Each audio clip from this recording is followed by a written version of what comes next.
출애굽기는 출애굽한 이스라엘 백성들이 하나님이 거하시는 성막을 만드는 것으로 끝이 납니다.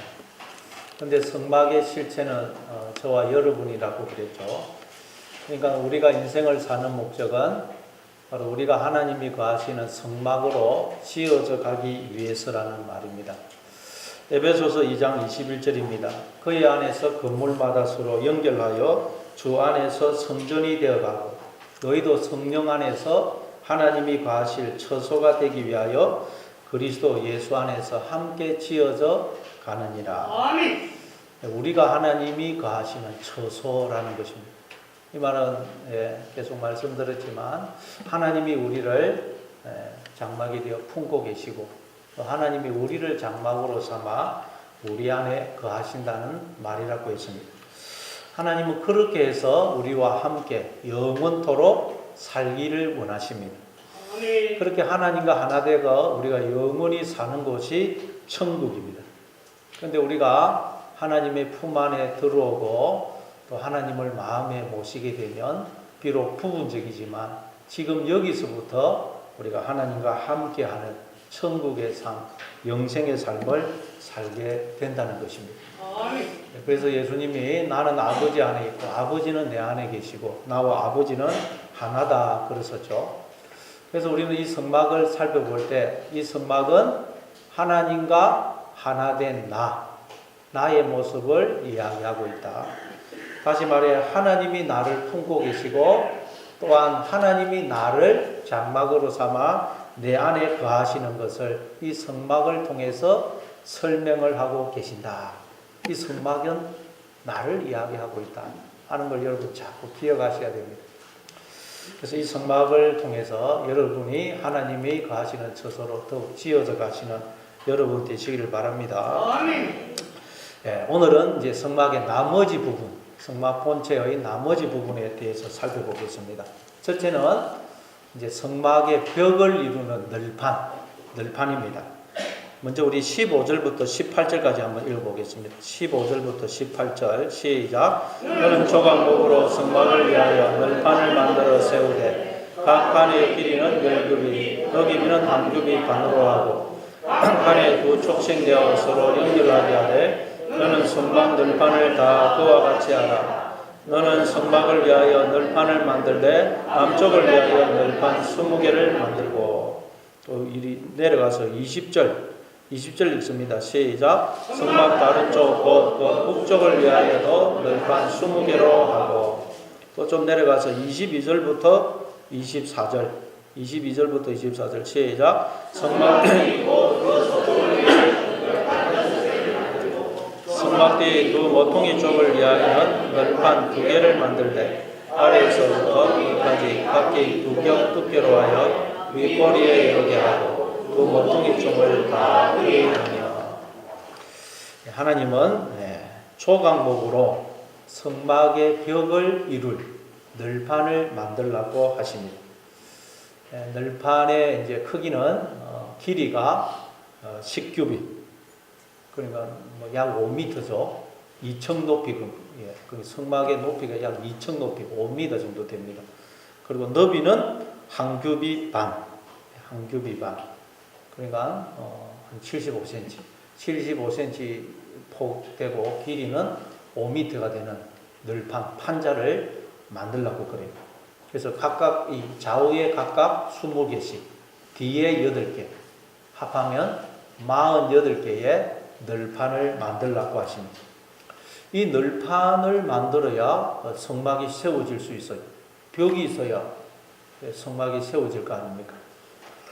따라서 우리가 하나님의 성막으로 지어져 가기 위해서는 우리도 널판을 만들어야 돼요. 널판. 이 널판은 조각목, 즉 시띠으로 만든다고 그러죠. 시띠나무, 조각목으로 널판을 만들라고 그러죠. 15절에. 자, 그러니까 여러분 먼저 널판을 만들기 위해서는 그 시띠나무, 조각목이라는 나무가 베어져야 돼요.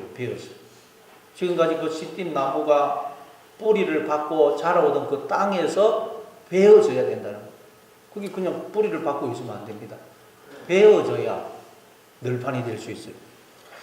창세기 12장에 보니까 인류 최초의 문명 발상지인 메소포타미아의 갈대아 우르에서 뿌리를 받고 잘 살고 있던 아브라함을 하나님이 찾아오셔서 너는 너의 고향과 친척과 아버지의 집을 떠나 내가 내게 보여줄 땅으로 가라. 내가 너로 큰 민족을 이루고 내게 복을 주어 내 이름을 창대하게 하리니 너는 복이 될지라. 하나님이 아브라함에게 복을 주시겠다 그러시면서 너는 고향과 친척과 아버지의 집을 떠나라 그래요. 그래서 하나님이 보여주시는 땅으로 가라 그럽니다. 이 말이 뭘까요? 이 말은 우리도 예수님을 믿게 되면 고향을 떠나고 친척을 떠나고 아버지 집을 떠나야 된다는 말일까요? 문자적으로 그런 의미는 아니겠죠. 그럼 이게 무슨 말일까요? 나의 고향과 친척이라는 말은 우리 모든 인간을 가리켜 인간, 동족, 인간. 친척과 아버지의 집은 나를 있게 한 뿌리요 근원을 의미합니다. 친척, 고향, 아버지 집은 나를 존재케 하고 나를 있게 하는 뿌리, 근원을 의미해요. 예를 들어서 내가 나무라면 고향과 친척과 아버지 집은 나무인 나를 존재케 하고 자라게 하고 열매 맺게 해주는 뿌리요 근원이라는 거예요. 그런데 그 뿌리와 근원을 떠나라는 말은 고향과 친척과 아버지 집은 나를 존재케 하고 자라게 하는 진짜 뿌리와 근원이 아니라는 말입니다. 아멘. 그럼 나를 존재케 하며 자라게 하는 지금도 끊임없이 생명과 복을 주어서 나로 생명을 누리고 생명의 열매를 맺게 해주는 진짜 뿌리와 근원은 누구시라는 말이에요? 하나님. 하나님. 그러니까 너 고향과 친척과 아버지의 집을 떠나라는 말은 하나님이 너를 존재케 하시며 너에게 끊임없이 생명과 복을 주어 너로 생명과 복을 누리게 하시는 분임을 알고 오직 하나님을 믿고 의지하며 살아라 라는 말인 거예요. 아멘. 이거 여러분 그래서 이 늘파는 먼저 배워줘야 돼요. 내가 믿고 의지하던 그것은 믿고 의지할 대상이 못 되고 오직 하나님만이 내 존재의 뿌리가 되시고 근원이 되시는 걸 알고 하나님만 믿고 의지하라는 거예요. 아멘. 그러니까 이 늘파는 뭘 상징하겠어요? 예수님이 지신 십자가를 상징하는 것입니다. 예수님이 지신 그 십자가, 바짝 마른 나무는 우리를 가리킨다 그랬죠. 우리는 바짝 마른 나무입니다. 그런데 예수님이 굵은 대못으로 그 십자가에 박히죠. 나무와 하나가 되어서 물과 피를 쏟아주시죠. 예. 바로 하나님께서 바짝 마른 나무와 같은 우리에게 굵은 대못에 박히는 그 고통을 기꺼이 감수하셔서 우리와 하나가 되어주시고는 끊임없이 생명과 복을 주셔서 우리로 생명과 복을 누리며 생명의 열매를 맺게 해주고 계시다는 것입니다. 아멘. 하나님이 우리의 뿌리가 되시고 근원이 되신다는 거예요. 그런데 우리가 마음으로 하나님을 떠난 것입니다. 하나님이 아닌 다른 것을 나의 뿌리와 근원으로 알더라는 것입니다. 그걸 믿고 의지하더라는 것입니다. 그러나 그건 여러분 우리의 진짜 뿌리와 근원이 아닙니다. 아멘. 그래서 유다서 1장 12절에 보니까 하나님을 떠난 인생을 이렇게 묘사합니다. 그들은 기탄 없이 너희와 함께 먹으니 너희의 예찬에 암초요 자기 몸만 기르는 목자요 바람에 불려가는 물 없는 구름이요 죽고 또 죽어 뿌리까지 뽑힌 열매 없는 가을 나무요. 하나님 없는 인생, 하나님을 떠난 인생을 두고 죽고 또 죽어 뿌리까지 뽑힌 열매 없는 가을 나무라 그래요. 그리고 나무가 바짝 말라 죽어도 이 뿌리가 땅에 박혀 있으면 간혹 또 이렇게 옆에서 싹이 나는 수가 있습니다. 그리고 나무가 바짝 말라서 잘려졌다 하더라도 뿌리, 그루터기가 남아있으면 또 거기서 순이 올라오는 수가 있죠. 그런데 하나님을 떠난 인생은 어떤 상태라는 거예요? 죽고 또 죽었다는 거예요. 완전히 죽었어요. 살아날 소망이 없어요. 거기다가 뿌리까지 또 뽑혀있더라고요. 뿌리까지. 다시 말해 바짝 말라 죽은 나무가 뿌리채 뽑혀있는 거예요. 뿌리채. 그럼 무슨 소망이 있겠어요?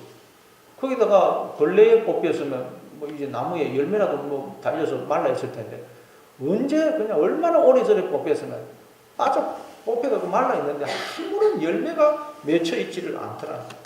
이게 하나님을 떠난 인생이라는 게 아무런 열매를 맺을 수가 없는, 그러니 얼마나 안타깝고 불쌍하고 가련하고 비참합니까?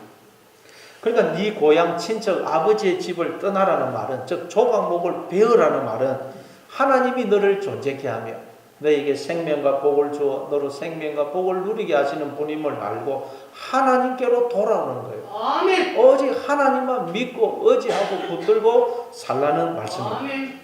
그때 우리는 이 성막을 이루는 널판이 됩니다. 널판. 그 말은 우리가 하나님의 처소가 되어서 하나님과 함께하는 영생의 삶을 살게 된다는 것입니다. 아멘. 예, 여러분 오직 하나님만이 나를 존재케 하시며 나를 생명과 복을 누리게 하시는 나의 존재의 뿌리가 되시고 근원이 되심을 알고 오직 하나님을 믿고 의지하심으로 늘 풍성한 생명의 열매를 맺으며 사시는 여러분 되시를 바랍니다. 아멘.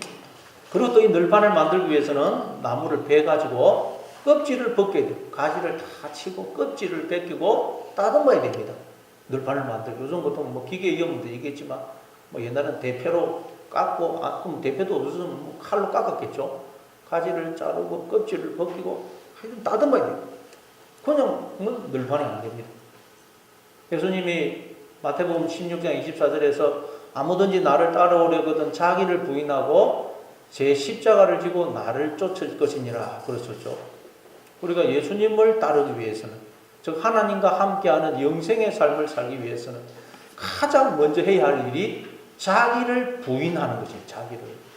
나를 부인하지 않으면 우리는 주님의 뒤를 따를 수가 없어요. 주님과 함께하는 영생의 삶을 살 수가 없습니다.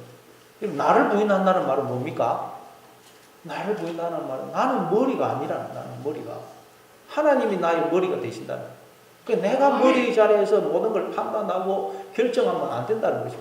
오직 머리 대신 하나님의 그 뜻, 판단, 결정을 나의 뜻과 결정과 판단으로 받아들여야 된다는 거예요. 그게 여러분 나를 부인하는 거예요. 그러니까 여러분 내 고집, 내 생각, 내 주장을 하나님 앞에서 내려놓아야 돼요. 아멘. 내가 가진 기준으로 자꾸 내가 머리 자리에 앉아서 판단을 해가지고 불안해하고 두려워하고 절망하고 좌절하고 미워하고 분노하고 불평 원망하고 뭐 누구를 저주하고 그러면 안 된다는 거예요. 오직 머리 대신 하나님의 그 통치와 다스림을 받아들여야 돼요. 하나님의 뜻이 내 뜻이 되게 해야 된다는 거예요. 하나님의 뜻은 뭐라 그래요?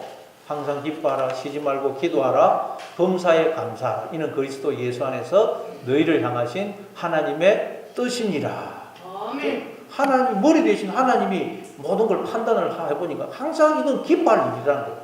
모든 건 감사할 일이라는 거예요. 아멘. 머리 대신 하나님이 그렇게 판단을 내리면 우리는 그 판단을 받아들여서 항상 기뻐하고 범사에 감사해야 됩니다.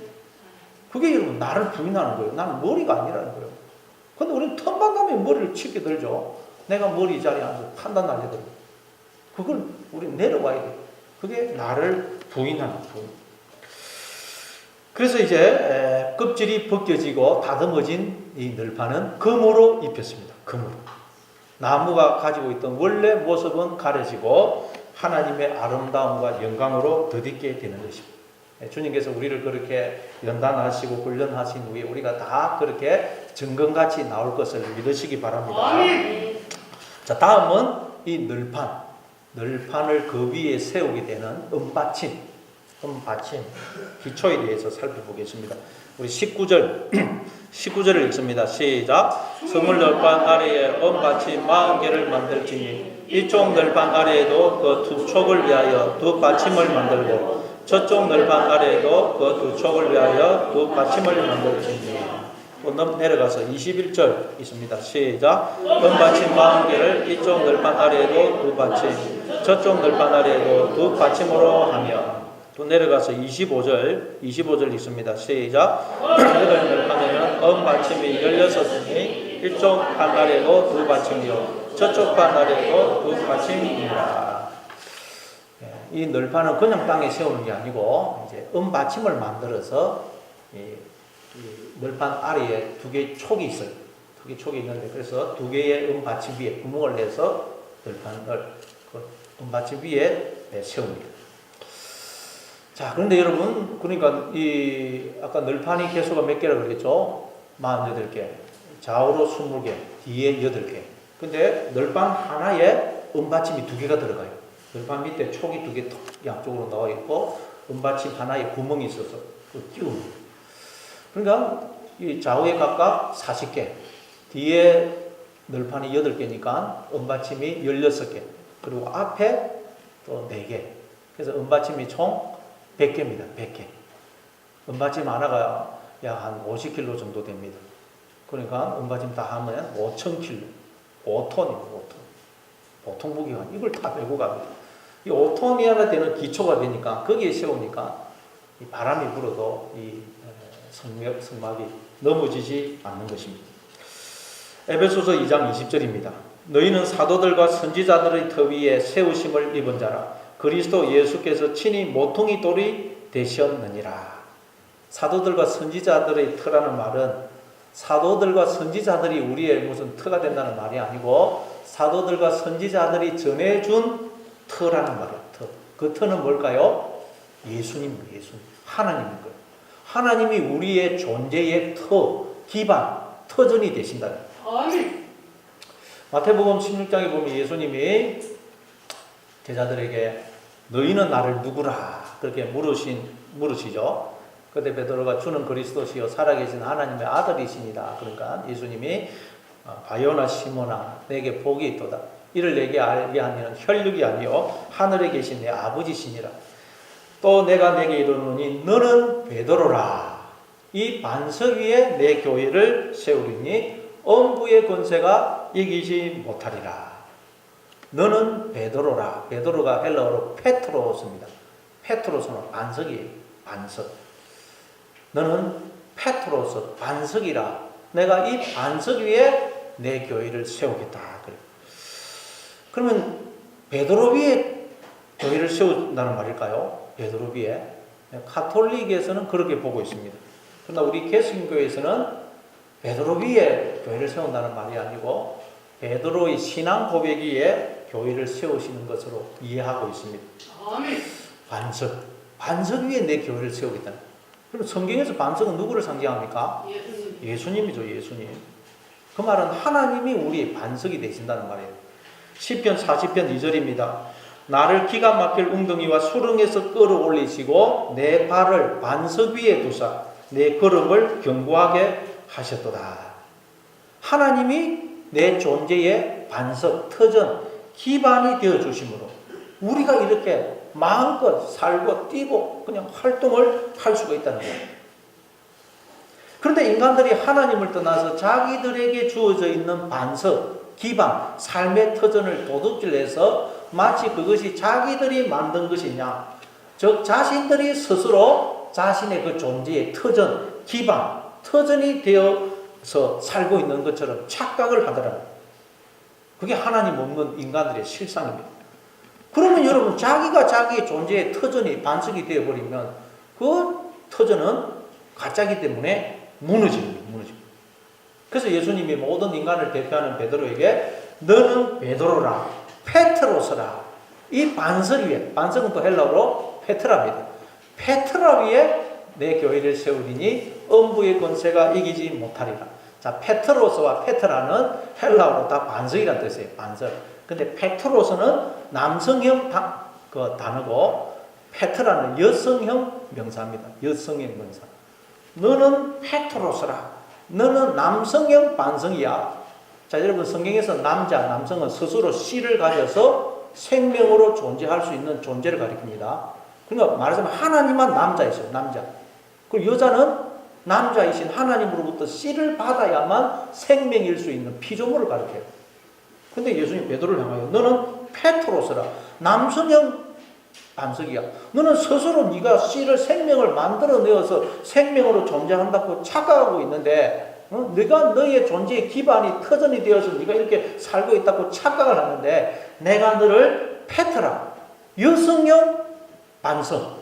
나는 씨가 없고 하나님이 나에게 씨를 주셔야 생명을 주셔야 하나님이 내 존재의 기반이 터전이 되어 주셔야 내가 살고 그냥 활동할 수 있는 것이구나 하는 걸 깨닫게 해서 내가 너를 교회로 세울 거야 하는 말씀이에요.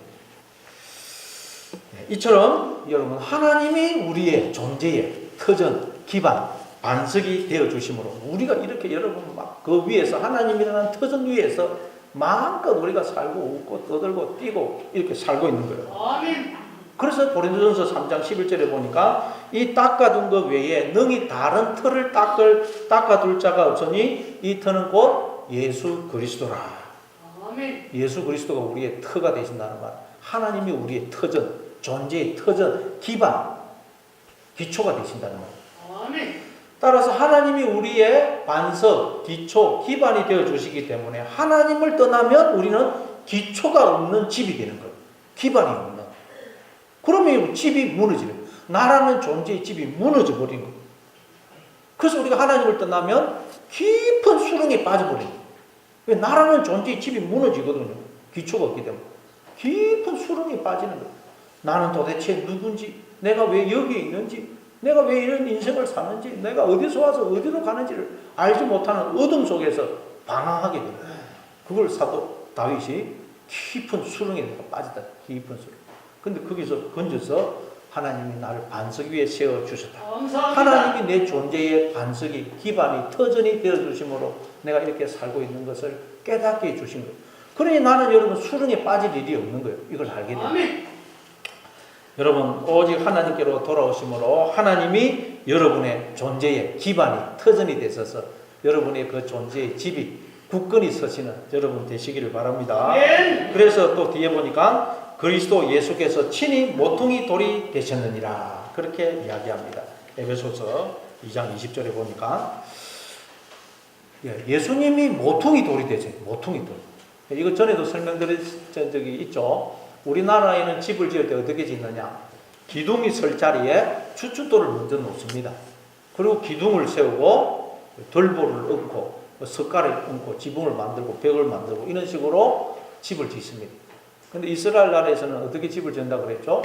벽과 벽이 만나는 이 모퉁이, 벽과 벽이 만나는 이 모퉁이에 먼저 모퉁이 돌을 또 놓습니다.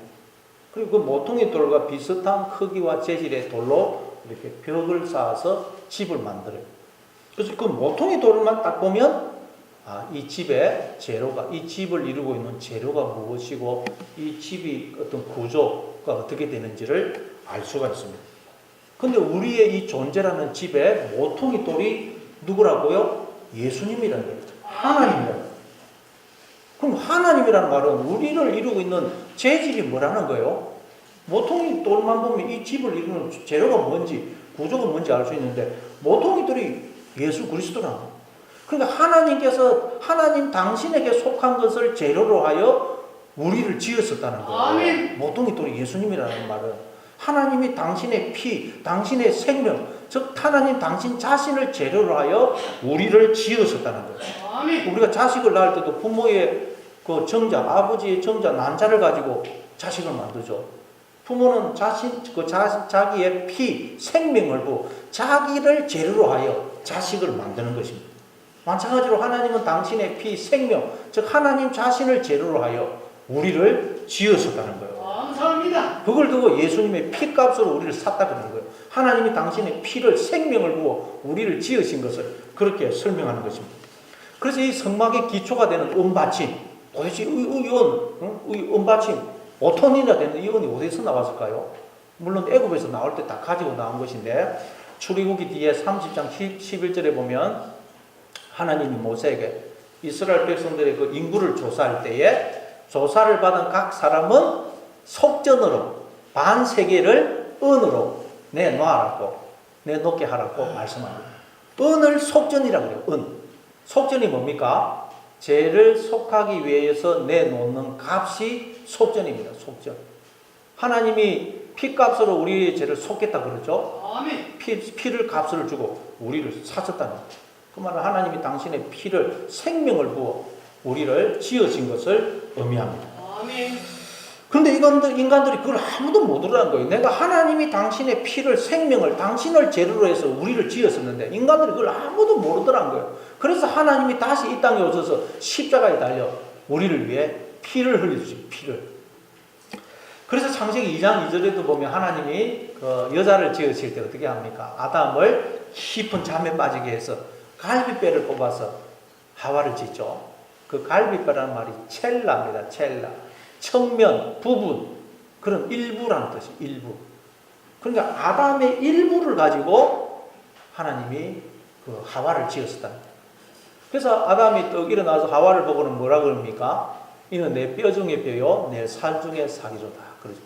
그럼 여러분, 하나님이 우리를 지어놓고는 말씀하는 거예요. 야, 너는 내 살과 뼈로 이루어진, 내 일부로 이루어진 내 분신이구나. 그 말이에요. 아멘. 하나님 우리를 보고 너는 내 살과 뼈로 이루어진, 내 일부로 이루어진 내 분신이구나. 하나님이 우리를 그렇게 만드셨다는 거예요. 그러니까 우리의 존재의 기반도 하나님이시고, 우리를 이루고 있는 재료도 뭐라는 거예요? 하나님의 피, 하나님의 생명, 하나님 일부라는 거예요, 일부. 그런데 우리가 하나님을 떠남으로 엉뚱한 것을 존재의 기반으로, 터전으로 삼고 있다는 거예요. 엉뚱한 것을. 기반이 안 되는, 우리의 존재의 터전이 될 수 없는 걸 터전으로 삼고 있는 거예요. 그래서 비가 내리고 참수가 나고 바람이 부니까 나라는 존재의 집이 확 무너지는 거예요. 건강에 무슨 문제가 생기고 경제적으로 어려움을 당하고 사업이 망하고 부부관계가 안 좋아지고 자녀들이 어긋나고 그러면 나라는 존재의 집이 와락 무너지는 거예요. 왜? 엉뚱한 것을 존재의 기반으로, 터전으로 삼고 있기 때문입니다. 아멘. 여러분의 삶에 환란의 비바람이 불고 온갖 어려움의 풍파가 밀어 닥칠 때마다 하나님이 나의 존재의 기반이 되시고 뿌리가 되시고 터전이 되신다는 것을 기억하시고 하셔서 하나님을 붙드심으로 어떤 환란의 비바람과 풍파에도 흔들리거나 무너지지 않는 여러분의 인생과 가정이 다 되시기를 바랍니다. 아멘. 그리고 이 널판이 은받침 위에 이렇게 견고하게 설 수 있는 건 이 널판 밑에 이 촉이, 두 개 촉이 나와 있습니다. 두 개 촉이 나와 있어서 은받침 구멍이 있는데 거기다가 두 개의 은받침이 딱 끼우는 거예요. 이 촉을 히브리어는 야드, 손이라고 되죠. 손.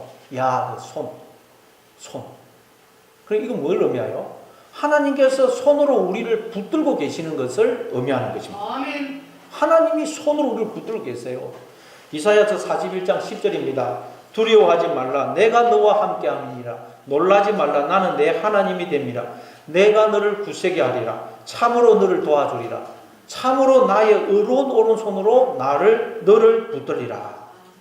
하나님의 손은 어떤 손이라 그래요? 의로운 오른손이라는 거예요. 우리의 손은 불의한 손일 때가 많죠. 불의한 손일 때가 많아요. 그래서 남을 해하고 불의를 행하고 죄를 짓는 손일 때가 많습니다. 남의 것을 도둑질하고 다른 사람을 향하여 삿대질하고 남을 때리고 망하게 하고 죽이는 손일 때가 많아요. 그리고 우리의 손은 약합니다. 약해요. 못 도와줍니다. 그러나 하나님의 손은 언제나 의로운 오른손이래요. 의로운 손. 아멘. 하나님의 손은 언제나 우리를 도와주시고 일으켜주시고 붙들어주시고 어렵게 해주시고 살려주시고 생명과 복을 주시는 손이라는 거예요. 감사합니다. 그리고 오른손이라는 거예요. 오른손, 능력의 손이라는 거예요. 능력의 손. 여러분, 하나님이 그 오른손으로 우리를 붙들어주고 계시다는 거예요. 아멘. 그래서 우리는 아무것도 두려워하거나 염려할 필요가 없다는 것입니다. 근데 우리가 문제는 자꾸 하나님의 손을 뿌리친다. 애를 키워봐도 그렇죠. 애들이 조금 이제 자라가지고 막 이렇게 처음에 막 뒤뚱뒤뚱 거릴 때는 부모가 손을 내면 잘 잡아요. 근데 지금 한 서너 살 돼가지고 이제 좀 자기가 잘 걷는다 싶으면 손을 잡으면 확 뿌리칩니다. 나 혼자 걸을 거야. 그러면 막 달려가요. 아무데나 막. 그러면 부모는 막 혹시 아이가 가다가 자빠지가 싶어서 막 노심초사 막 팔을 벌리고 따라갑니다. 막 넘어지면 잡으려고. 근데 애가 아무데나 가니까 그냥 막 따라가지만 자빠지고 넘어질 때가 많죠. 우리가 그렇다는 거예요. 하나님은 의로운 오른손으로 우리를 늘 붙들고 계시는데 우리가 자꾸 하나님의 손을 뿌리치는 것입니다. 그래서 넘어지고 자빠지고 실족하는 거예요. 여러분, 힘이 없어 넘어지고 쓰러지고 자빠지려고 할 때마다 하나님이 의로운 오른손으로 나를 붙들고 계시다 하는 것을 기억하심으로 날마다 힘있게 걸어가시는 여러분 되시기를 바랍니다.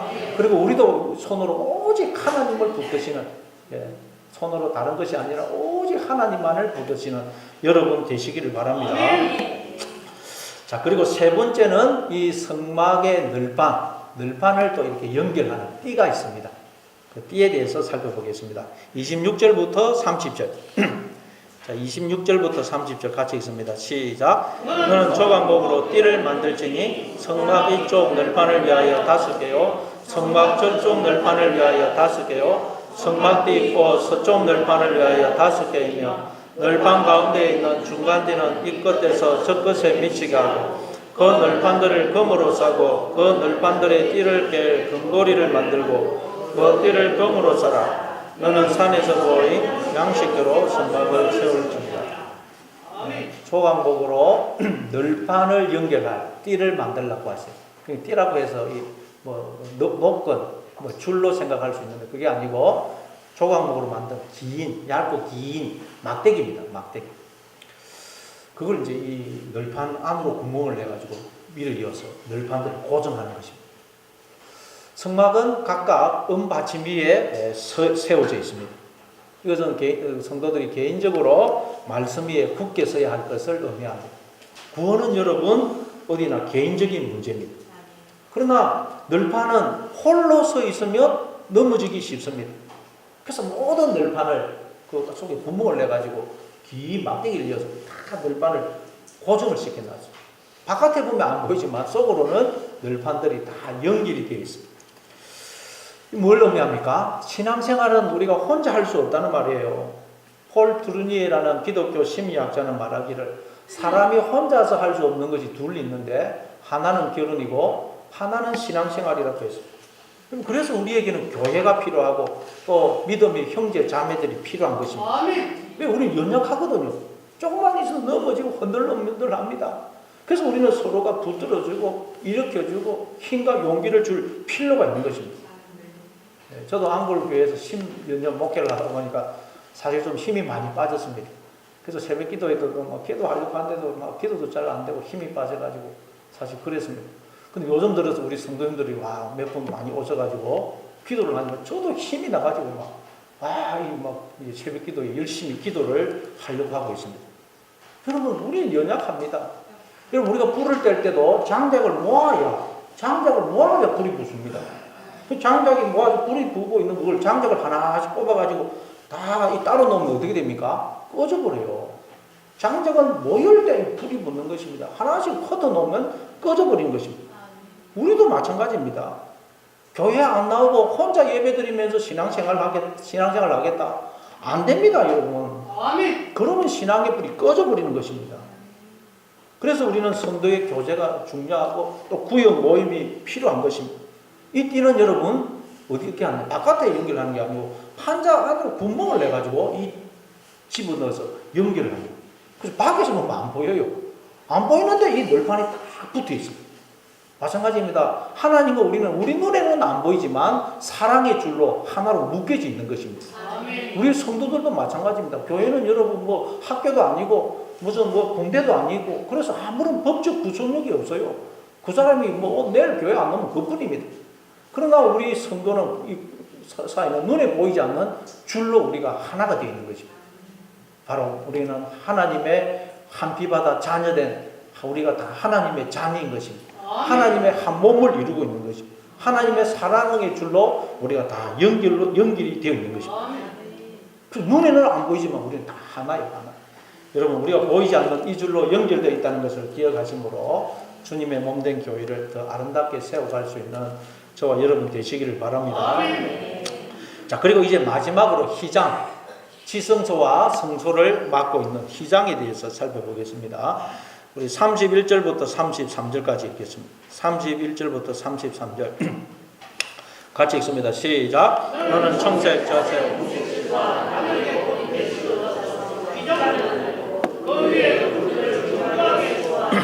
금갈고리를 내 기둥 위에 늘어뜨리되 그 내 기둥을 조각목으로 만들고 금으로 싸서 내 옷받침 위에 걸치며 그 이장을 갈고리 아래에 늘어뜨린 후에 정거개를 그 이장 아래에 들이놓아라. 그 이장이 너희를 위하여 성소와 지성소를 구분하리라. 정거개, 즉 법궤가 들어있는 그 지성소와 성소를 구분할 희장을 만들라고 하십니다. 그래서 이 희장에는 청색 자색, 홍색 실과 가늘게 온 배실로 그룹을 이제 정교하게 술을 놓았습니다. 그리고 이제 이 희장을 받침들 위에 세워져 있는 그 4개의 조각목으로 된 그 기둥에 달린 금 갈고리에 달아가지고 이제 이 희장을 늘어뜨려서 지성소와 성소를 구분하게 했습니다. 그래서 성소는 제사장들이 매일 들어갈 수 있었지만 그 지성소, 휘장으로 가려진 지성소 안에는 1년에 한 번 속죄일에 그것도 대제사장만이 피를 가지고 자기와 백성의 죄를 속할 그 피, 짐승의 피를 가지고 들어갈 수가 있었어요. 그 외에는 절대 못 들어가요. 왜? 휘장이 막고 있기 때문에. 이 휘장은 뭐 성경에는 안 나오지만 4cm로 만들었던 거예요. 4cm. 그래서 기록에 하면 항소 2마리가 양쪽에서 잡아당겨도 찢어지지 않을 정도로 그렇게 튼튼했다고 해요. 그러니 여러분 휘장은 우리 인간의 힘과 노력으로는 절대 이걸 찢을 수가 없다는 말이에요. 아멘. 하나님이 찢어주지 않으면 이 휘장은 절대 찢을 수가 없어요. 이건 뭘 의미할까요? 휘장이 지성소와 성소를 가리고 있는 이건 뭘 의미할까요? 죄가 하나님과 우리 사이를 가로막고 있는 걸 상징하는 거죠. 하나님이 이 죄를 걷어주지 않으면 절대 우리는 이 죄를 걷어낼 수가 없어요. 하나님께로 갈 수가 없습니다. 아멘. 이사야서 59장 1절 2절입니다. 여호와의 손이 짧아 구원하지 못하심도 아니요 귀가 둔하여 듣지 못하심도 아니라 오직 너희 죄악이 너희와 너희 하나님 사이를 갈라놓았고 너희 죄가 그의 얼굴을 가리어서 너희에게서 듣지 않으시게 함이니라. 죄가 하나님과 우리 사이를 가로막고 있다는 거예요. 아멘. 그래서 인간들은 나를 존재있게 하시며 나를 살게 하시는 나의 뿌리가 되시고 근원이 되시는 하나님을 알지를 못하는 거예요. 내가 이렇게 존재하는데 나를 존재케 하시는 내 뿌리, 근원이신 하나님을 모르는 거예요. 나를 그 근원이시고 뿌리가 되시는 하나님을 모르면 여러분 인간은 나를 모르게 돼 있어요. 고아들이 부모를 모르니까 나를 모르잖아요. 그래서 부모를 찾아오죠. 나의 존재의 뿌리가 되시고 근원이 되시는 하나님을 모르면 인간은 절대로 내가 누구인지를 알 수가 없어요. 그래서 인간들은 역사 내내 내가 누군지, 내가 왜 여기에 있는지, 나는 어디로 와서 어디로 가는지를 알지를 못하는 거예요. 여기에 대해서 답을 찾으러 오겠지만 아무도 답을 찾을 수가 없어요. 죄라는 휘장이 하나님과 나 사이를 딱 가로막고 있었거든요. 가로막고 있어요. 어제 여러분 우리가 그 성도님들이 박영배 집사님 덕분에 그 합창 행복 콘서트에 참석을 해서 아주 그 즐거운 그 시간을 보냈죠. 감동을 많이 받았습니다. 거기 보니까 이제 뭐 합창을 하시는 분들이 올라올 때 처음에는 무대에 불이 꺼져 있죠. 깜깜한 무대에 조용히 그 대원들이 올라옵니다. 전에는 막까지 쳤어요. 앞에 막까지 탁 쳤습니다. 근데 여러분이 이제 합창 대원이라고 생각하고 캄캄한 가운데 무대에 올라왔다. 그리고 앞에 막까지 딱 쳐져 있다. 그리고 내가 그 속에 갇혀 있다. 생각해 보세요. 내가 누군지, 내가 왜 여기 있는지도 모른다. 말하자면 그렇게 한번 생각해 보세요. 인간의 상태가 그렇다는 거예요. 캄캄한 어둠 속에 막이 닫히고 내가 그 속에 있는데 내가 누군지, 내가 왜 여기에 있는지 아무것도 모르는 상태가 하나님 없는 인간들의 모습이라는 거예요. 그런 게 얼마나 무섭고 불안하고 답답하고 숨이 막히겠어요.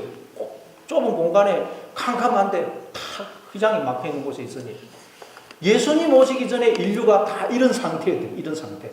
지금도 하나님을 떠난 인간은 이런 상태인 거예요. 내가 누구며, 내가 왜 여기 있는지, 내가 어디서 와서 어디로 가는지를 전혀 모르는 거예요.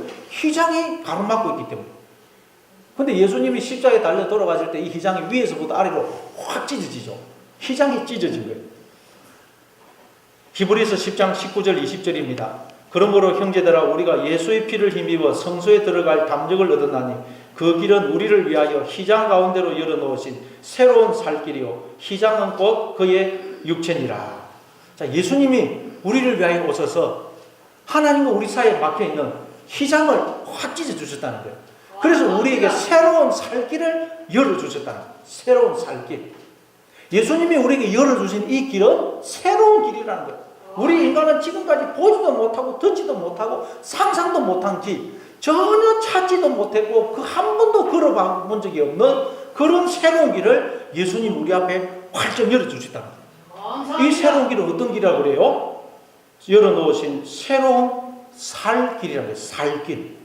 예수님이 와서 우리에게 길을 확 열어주신데 이 길은 생명의 길이라고 해요. 생명의 길. 아멘. 여러분 지금까지 우리 인간에게는 살 길이 없었습니다. 그동안 우리에게 주어져 있던 모든 길은 죽음의 길이었어요. 모든 인간이 태어나서 죽지 않습니까? 아무리 해봤자 결국 죽음으로 끝이 나. 우리 인간에게 그동안 주어졌던 모든 길은 죽음에 이르는 길이었어요. 죽음의 길이었어. 그 위기 길 외에 다른 길은 찾을 수가 없었어요. 그런데 예수님이 오셔서 우리는 지금까지 전혀 듣지도 보지도 상상도 못한, 우리는 지금까지 전혀 찾지도 못하고 가본 적도 없는 새로운 길을 열어주셨는데 그 길은 어떤 길이라고요? 생명의 길이에요. 생명. 아멘. 내가 생명 속에 들어와 있다는 거예요. 내가 하나님 품 속에 들어와 있고 모형이지만 천국 안에 들어와서 생명을 누리고 있다는 거예요. 생명을. 아멘. 요한복음 11장 25절입니다. 나는 부활이요 생명이니 나를 믿는 자는 죽어도 살겠고 무릇 살아서 나를 믿는 자는 영원히 죽지 아니하리니 이것을 내가 믿느냐. 나는 부활이요. 이거 예수님 이야기고 하나님 이야기입니다. 하나님은 부활이고 생명이시기 때문에 내가 하나님 품속에 있고 하나님이 내 안에 계시다는 것을 믿으면 우리는 지금까지 죽음의 길을 걸어왔지만 죄와 허물로 죽어 있었지만 살아나게 된다는 거예요. 살아나. 아멘. 무릇 살아서 나를 믿는 자. 그렇게 예수님을 믿어서 살아난 사람, 생명 안으로 들어온 사람은 영원히 안 죽는다는 거예요. 아멘. 우리는 이미 생명 안으로 들어가 버렸어요. 안 죽는다는 거예요. 우리는 이제 오직 생명의 길을 가는 거예요. 생명 속에 들어와 있고. 그럼 나중에 늙어서 죽는 건 뭐라는 거예요? 그 진짜 죽음이 아니고 하나님과 함께 이 땅에서 나그네 생활을 하다가 이제 진짜 집으로 돌아가는 것이지 죽는 게 아니라는 거예요. 아멘. 안 죽는다는 거예요. 이게 예수님 오셔서 우리 앞에 활짝 놓으신 길이라는 거예요. 새로운 길. 와, 우리는 하나님 품속에 있고 모형이지만 천국 안에 들어와 있고 하나님과 함께 영생을 살고 있더라는 거예요. 아멘. 생명을 살고 있어요. 근데 그동안 재라는 희장이 이걸 가려요. 그럼 여러분 얼마나 놀라운 사실이에요. 아멘. 이게 예수님 오셔서 우리 앞에 늘어놓으신 새로운 길에 얼마나 놀라운 사실입니다. 감사합니다, 주님. 그런데 하나님을 모르는 인생은 지금도 사망의 길을 가고 있는 거예요. 얼마나 안타까워요. 그래서 우리가 이 복음을 전해야 되는 것입니다. 뿐만 아니라 여러분 절망과 낙심과 두려움과 불안, 걱정, 염려, 미움, 문제가 있을 때마다 앞이 보이지 않을 때마다 길이 보이지 않을 때마다 예수님이 우리 앞에 열어놓으신 이 새로운 살 길이 하나님 앞에 나오시는 여러분 되시기를 바랍니다. 아멘. 예수님이 내가 꼭 길이요 진리요 그랬죠. 그러면 하나님의 길이라는 말이에요. 하나님의 길이.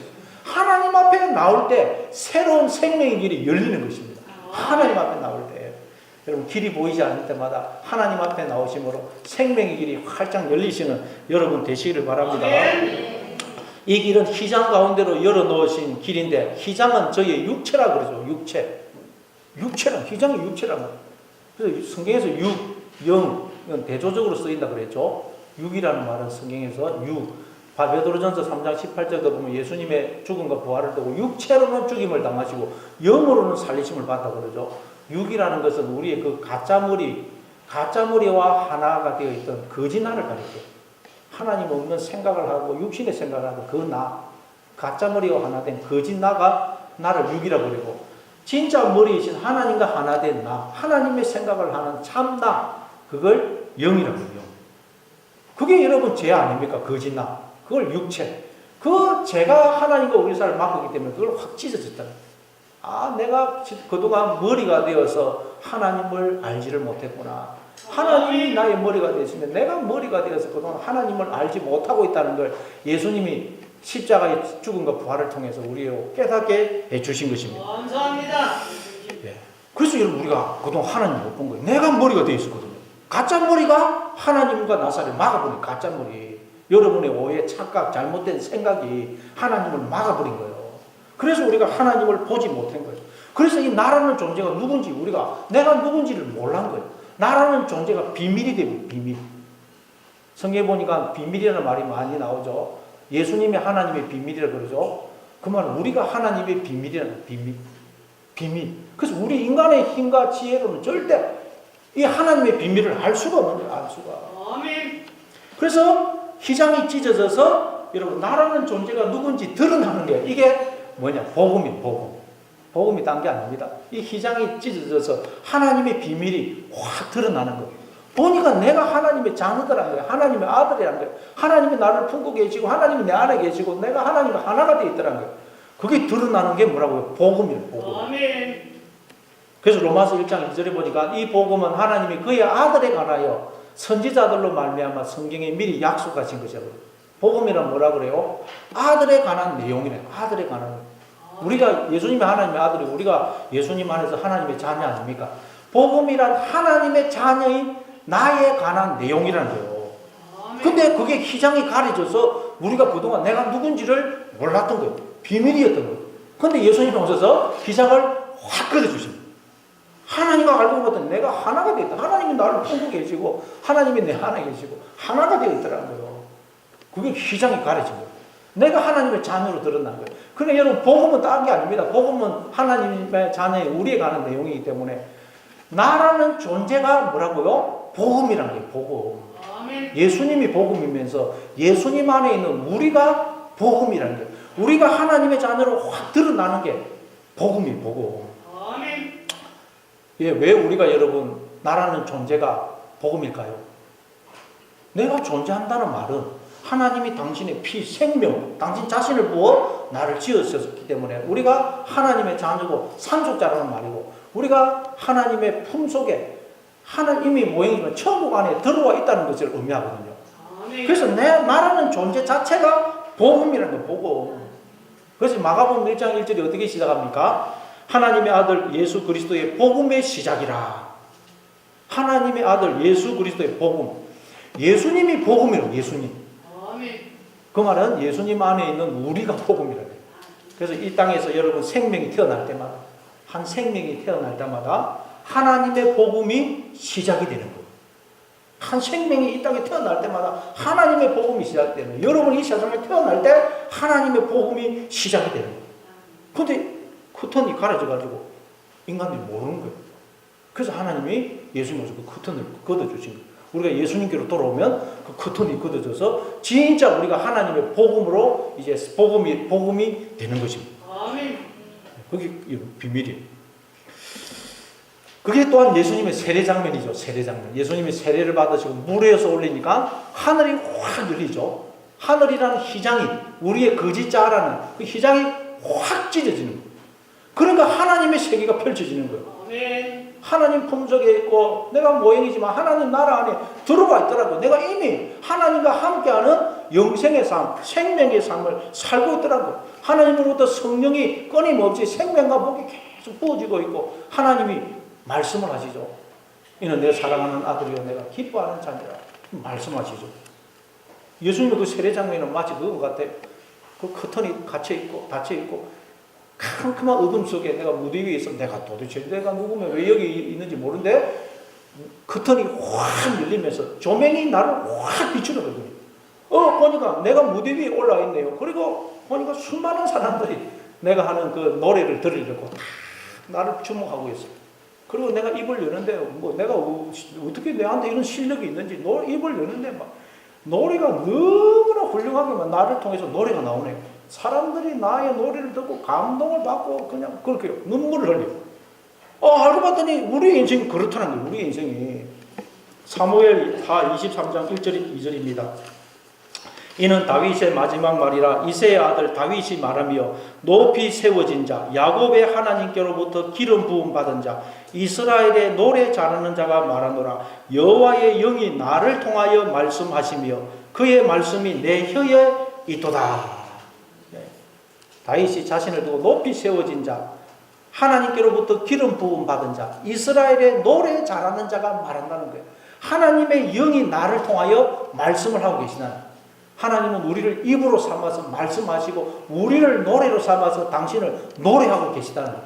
이 세상은 여러분 무대라는 게 무대. 우리는 거기에서 주인공이고 모든 사람들은 하나님이 나를 통해서 그 부르시는 그 노래를 듣도록 하기 위해서 하나님이 모든 사람을 허락을 하셨다는 거예요. 이게 여러분 바로 휘장이 찢어진 휘장.